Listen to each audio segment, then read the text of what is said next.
No, you all mentioned like how DeFi is the future, like even onboarding TradFi and all that. But isn't privacy actually one of the big roadblocks there? Like on one hand, we see people going in jail for providing complete privacy with the tornado case happening, and on the other hand, the lack of privacy kind of prevents a lot of things going on because there are certain stuff that you don't want everyone to see on chain. So what do you think about that?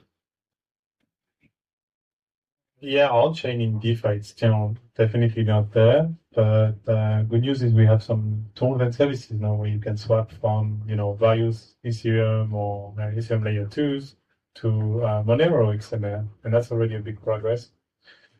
At the end of the day, when it comes to privacy, maybe I feel like it's the graph of left curve, middle of the curve, and right curve. And like left curve is like Monero good.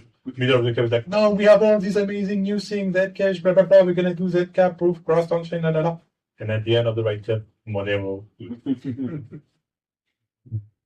Yeah, it's a big challenge. I mean, there's that phrase, right? Like, if you criminalize privacy, then only criminals will have privacy. And I think that's it feels like that's what a lot of regulators and government are trying to do is scare us into a world where nothing's private anymore. I think that's a real challenge. I mean, I said before, the transparency of DeFi is actually a big benefit for all sorts of reasons, and that's certainly true. I wonder if an area that's ripe for innovation is being able to keep the essence of that whilst giving individuals within that within the system real privacy. I want to see more innovation in that area, but it does feel like it's going to be difficult because people just get scared, right? There's some advocates on crypto Twitter that are like, yell at anybody that's not building something like maximally private, with privacy in mind or decentralized. But it is quite scary, if you try and build a privacy protocol and then you could spend the next, few decades in jail. It's not. I think a lot of developers are feeling quite nervous about building privacy tech in crypto today. So I think that's a shame. It's a really tricky one. I think like one of the most important paths to solving this is normalizing privacy.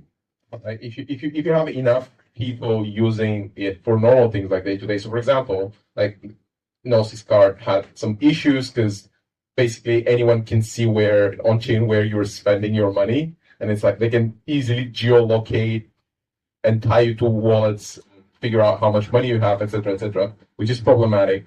And that's like a very legit, actually avoid criminal activity use case for privacy. So I think, getting more legitimate uses for privacy protocols, Railgun, like Oxbow, which is Privacy Pools 2.0, or like the spiritual child of Tornado.